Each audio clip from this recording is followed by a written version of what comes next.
Hi friends, welcome to my YouTube channel H Media.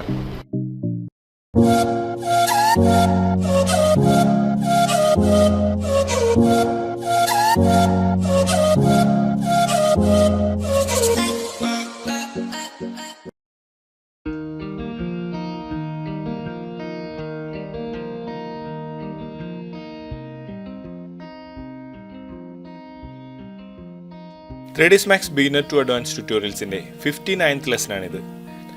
ഈ ലെസണിലൂടെ smart എക്സ്ട്രൂഡിനെ കുറിച്ചാണ് പറയാൻ പോകുന്നത്.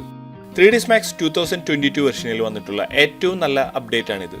ഈ ഒരു അപ്ഡേറ്റ് യൂസ് ചെയ്തുകൊണ്ട് നമുക്കൊരു ഒബ്ജക്റ്റിനെ ഏതൊരു ഷേപ്പിലും എക്സ്ട്രൂഡ് ചെയ്യാനും അതുപോലെ തന്നെ മൈനസ് എക്സ്ട്രൂഡ് ചെയ്തുകൊണ്ട് ഒരു ഒബ്ജക്റ്റിനെ കട്ട് ചെയ്യാനും നമുക്കിതിലൂടെ സാധിക്കുന്നതാണ്. നമുക്ക് ഈ ഒരു സ്മാർട്ട് എക്സ്ട്രൂഡ് നമ്മുടെ ഇന്റീരിയർ ആർക്കിടെക്ചർ സീനുകളിൽ എങ്ങനെ യൂസ് ചെയ്യാമെന്ന് നമുക്ക് ഈ ഒരു ലെസണിലൂടെ ചെക്ക് ചെയ്യാം. നമ്മളിവിടെ ഒരു ഫ്ലോർ പ്ലാനിൽ നിന്ന് വാൾസ് എക്സ്ട്രൂഡ് ചെയ്തു വെച്ചിട്ടുള്ളതായി നിങ്ങൾക്ക് കാണാവുന്നതാണ്. നമുക്ക് ഈ ഒരു സീനിലെ വിൻഡോസ്, ഡോർസ് ഈ ഒരു സ്മാർട്ട് എക്സ്ട്രൂഡ് യൂസ് ചെയ്തുകൊണ്ട് എങ്ങനെ കട്ട് ചെയ്യാമെന്ന് നോക്കാം. നമ്മളിവിടെ ഈ ഒരു പ്ലാനിൽ ഇവിടെയാണ് ഒരു വിൻഡോ കട്ട് ചെയ്യാൻ പോകുന്നത്. നമുക്ക് ഈ ഒരു വിൻഡോ കട്ട് ചെയ്യുന്നതിനായി ഈ ഒരു സ്മാർട്ട് എക്സ്ട്രൂഡ് യൂസ് ചെയ്യാവുന്നതാണ്. നമുക്ക് ഈ ഒരു പോളിഗൺ സെലക്ട് ചെയ്യാം. നമുക്കൊരു വിൻഡോ കട്ട് ചെയ്യുന്നതിനായി നമുക്കിവിടെ ആവശ്യമായ ഏരിയ ഇതുപോലെ സെലക്ട് ചെയ്തുകൊണ്ട് ഷിഫ്റ്റ് ഹോൾഡ് ചെയ്ത് ജസ്റ്റ് ഡ്രാഗ് ചെയ്ത് മൂവ് ചെയ്യുകയാണെങ്കിൽ ഈസിയായി നമുക്കിതിനെ കട്ട് ചെയ്യാൻ സാധിക്കുന്നതാണ്. ഇതുപോലെ ക്രിയേറ്റ് ചെയ്യുന്ന വാൾസിൽ നിന്ന് ഒരു ഏരിയ നമുക്ക് ഈസിയായി കട്ട് ചെയ്യാനും നമ്മളുടെ വർക്ക് ഫാസ്റ്റായി ചെയ്യാനും നമുക്കിതിലൂടെ കഴിയുന്നതാണ്. നമുക്ക് ഈ ഒരു ഡോർ ഇവിടെ കാണാവുന്നതാണ്. ഈ ഒരു ഏരിയയിലെ ഈ ഒരു ഡോർ നമുക്ക് കട്ട് ചെയ്യുന്നതിനായി നമുക്ക് ഇതുപോലെ പോളിഗൺ സെലക്ട് ചെയ്യാം. ഞാൻ ഈ ഒരു വശത്തെ ഈ ഒരു പോളിഗൺസ് മാത്രമാണ് സെലക്ട് ചെയ്തിട്ടുള്ളത്. അതിനുശേഷം നമുക്ക് ജസ്റ്റ് ഷിഫ്റ്റ് ഹോൾഡ് ചെയ്യാം. അതിനുശേഷം ജസ്റ്റ് ഈ ഒരു ആക്സിസിൽ ഇതിനെ മൂവ് ചെയ്യാം. ഇവിടെ നമ്മൾ ഈ ഒരു ഡോർ ഇവിടെ കട്ട് ചെയ്തിരിക്കുകയാണ്. ഇതുപോലെ നമുക്ക് ഈ ഒരു സ്മാർട്ട് എക്സ്ട്രൂഡ് യൂസ് ചെയ്തുകൊണ്ട് ഒരു ഏരിയയിൽ വീണ്ടും കട്ട് ചെയ്യുവാനോ അതുപോലെ കട്ട് ചെയ്ത ഒരു ഭാഗത്തെ വീണ്ടും പഴയ രീതിയിലേക്ക് ആക്കുവാനോ നമുക്ക് ഈ ഒരു ഓപ്ഷൻ യൂസ് ചെയ്തുകൊണ്ട് സാധിക്കുന്നതാണ്. നമുക്കിപ്പോൾ ഇവിടെ ഈ ഒരു ഡോറിന്റെ ഹൈറ്റ് ഇൻക്രീസ് ചെയ്യണമെങ്കിൽ നമുക്ക് ഈ ഒരു പോളിഗൺ സെലക്ട് ചെയ്യാം. അതിനുശേഷം ജസ്റ്റ് ഷിഫ്റ്റ് ഹോൾഡ് ചെയ്തുകൊണ്ട് വീണ്ടും ഇതുപോലെ ഡ്രാഗ് ചെയ്യുകയാണെങ്കിൽ ഈ ഒരു ഡോറിന്റെ ഏരിയ നമുക്ക് ഇതുപോലെ ഹൈറ്റ് ഇൻക്രീസ് ചെയ്തതായി നമുക്കിവിടെ കാണാവുന്നതാണ്.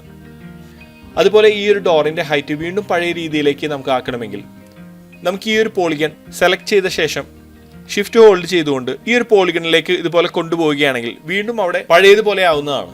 നമുക്ക് ഈ ഒരു പോളിഗൺ സെലക്ട് ചെയ്തുകൊണ്ട് ജസ്റ്റ് മൂവ് ചെയ്തുകൊണ്ട് ചെക്ക് ചെയ്യാം.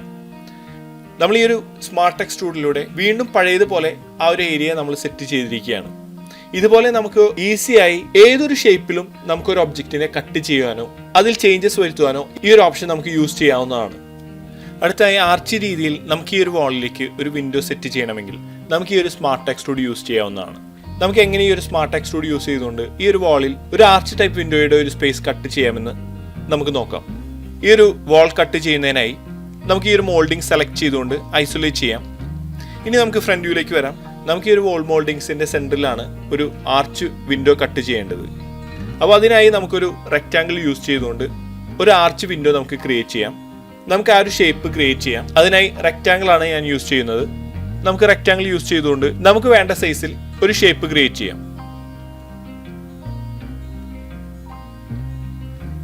ഇതുപോലെ ഞാനൊരു റെക്റ്റാങ്കിൾ ക്രിയേറ്റ് ചെയ്തിരിക്കുകയാണ്. നമുക്കിതിൻ്റെ സ്പേസിംഗ് ഒക്കെ നമുക്ക് ഇവിടെ നിന്ന് അഡ്ജസ്റ്റ് ചെയ്യാവുന്നതാണ്. അതിനുശേഷം ഇനി നമുക്കിതിനെ കൺവേർട്ട് ചെയ്തുകൊണ്ട് എഡിറ്റബിൾ സ്പ്ലൈൻ ആക്കാം. ഇനി നമുക്കിതിൻ്റെ ഈ ഒരു വെർട്ടെക്സ് സെലക്ട് ചെയ്തുകൊണ്ട് നമുക്കിതിനെ ഫില്ലറ്റ് ചെയ്ത് ഈ ഒരു ഭാഗം ആർച്ചാക്കി സെറ്റ് ചെയ്യാം. അപ്പോൾ ഇതുപോലെ ഞാൻ ഫില്ലറ്റ് ചെയ്തുകൊണ്ട് ഈ ഒരു ഷേപ്പ് ഇവിടെ ക്രിയേറ്റ് ചെയ്തിരിക്കുകയാണ്. നമ്മൾ ഈ ഒരു ഷേപ്പിലാണ് ഈ ഒരു വാളിൽ ഒരു വിൻഡോ കട്ട് ചെയ്യാൻ പോകുന്നത്. ഈ ഒരു വിൻഡോ കട്ട് ചെയ്യുന്നതിനായി നമുക്ക് ഈ ഒരു ഷേപ്പിനെ എക്സ്ട്രൂഡ് ചെയ്യാം. ഞാൻ ഇതുപോലെ എക്സ്ട്രൂഡ് ചെയ്തിരിക്കുകയാണ്. ഇനി നമുക്ക് ഈ ഒരു എക്സ്ട്രൂഡ് ചെയ്ത ഷേപ്പിനെ എഡിറ്റബിൾ പോളിയായി കൺവേർട്ട് ചെയ്യാം. അതിനുശേഷം നമുക്ക് ഈ ഒരു വാളുമായി ഈ ഒരു ഷേപ്പിനെ അറ്റാച്ച് ചെയ്യാം. അതിനായി ഞാൻ ഈ ഒരു വാൾ സെലക്ട് ചെയ്തുകൊണ്ട് വെർട്ടെക്സ് സെലക്ട് ചെയ്യുന്നു. ഇനി നമുക്ക് വെർട്ടെക്സ് സെലക്ട് ചെയ്തുകൊണ്ട് നമുക്ക് ഈ ഒരു ഷേപ്പിനെ സെലക്ട് ചെയ്തുകൊണ്ട് അറ്റാച്ച് ചെയ്യാം. ഇനി നമുക്ക് ഈ ഒരു പോളിഗൺ ഇതുപോലെ സെലക്ട് ചെയ്തുകൊണ്ട് ഈ ഒരു വാളിലേക്ക് ഷിഫ്റ്റ് ഹോൾഡ് ചെയ്തുകൊണ്ട് ഡ്രാഗ് ചെയ്യാം. നമ്മൾ ഈ ഒരു വാളും ഈ ഒരു ഷേപ്പും തമ്മിൽ ഇതുപോലെ നമുക്ക് കണക്ഷൻ ആയിരിക്കുകയാണ്. നമ്മൾ ഈ ഒരു പോളിഗൺ ഇതുപോലെ സെലക്ട് ചെയ്തുകൊണ്ട് മൂവ് ചെയ്യുകയാണെങ്കിൽ നമുക്കിത് ഇതിനോട് ജോയിന്റ് ആയതായി കാണാൻ സാധിക്കുന്നതാണ്. അടുത്തായി നമുക്ക് ഈ ഒരു ഷേപ്പിൻ്റെ ഈ ഒരു ഫ്രണ്ടിലെ പോളിഗൺ സെലക്ട് ചെയ്തുകൊണ്ട് ഷിഫ്റ്റ് ഹോൾഡ് ചെയ്ത് നേരത്തെ ചെയ്ത പോലെ തന്നെ നമുക്ക് ഡ്രാഗ് ചെയ്യാം. ഞാനൊരു ഡ്രാഗ് ചെയ്ത് ഇതുപോലെ വെച്ചിരിക്കുകയാണ്. വീണ്ടും നമുക്ക് ഷിഫ്റ്റ് ഹോൾഡ് ചെയ്തുകൊണ്ട് സെയിം നേരത്തെ നമ്മൾ ചെയ്ത പോലെ തന്നെ നമുക്ക് ഡ്രാഗ് ചെയ്തുകൊണ്ട് ഈ ഒരു വാൾ കട്ട് ചെയ്യാം. നമ്മൾ ഈ ഒരു വാൾ ഇതുപോലെ കട്ട് ചെയ്തെടുത്തിരിക്കുകയാണ്. നമുക്കിതുപോലെ ഒരു ഏത് ഒബ്ജക്റ്റിൽ നിന്നും ഒരു ഷേപ്പിൽ എക്സ്ട്രൂഡ് ചെയ്യാനും മൈനസ് എക്സ്ട്രൂഡ് ചെയ്തുകൊണ്ട് ആ ഒരു ഏരിയ കട്ട് ചെയ്യാനും സാധിക്കുന്നതാണ്.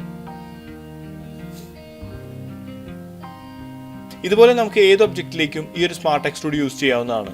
നമുക്ക് ഈ ഒരു സ്മാർട്ട് എക്സ്ട്രൂഡ് യൂസ് ചെയ്തുകൊണ്ട് നമുക്ക് മോഡലിംഗ് ഈസി ആയി ചെയ്യാനും ഒരു ഒബ്ജക്റ്റിൽ നിന്ന് ഏതൊരു ഷേപ്പിൽ എക്സ്ട്രൂഡ് ചെയ്യാനും അതുപോലെ തന്നെ മൈനസ് എക്സ്ട്രൂഡ് ചെയ്തുകൊണ്ട് നമുക്ക് ആ ഒരു ഒബ്ജക്റ്റിനെ ഏതൊരു ഷേപ്പിലും കട്ട് ചെയ്യാനും സാധിക്കുന്നതാണ്. ഇത്രയാണ് ഈ ഒരു വീഡിയോയിലൂടെ ഷെയർ ചെയ്യുന്നത്. അടുത്ത വീഡിയോയിൽ നമുക്ക് വീണ്ടും കാണാം. Thanks for watching. ഈ വീഡിയോ ഇഷ്ടമായ ലൈക്ക് ചെയ്യുക, ഷെയർ ചെയ്യുക, സപ്പോർട്ട് ചെയ്യുക. അപ്ലോഡ് ചെയ്യുന്ന പുതിയ വീഡിയോകൾ നിങ്ങളിലേക്ക് എത്താനായി സബ്സ്ക്രൈബ് ചെയ്ത് ബെൽ ഐക്കൺ എനേബിൾ ചെയ്യുക. Thank you.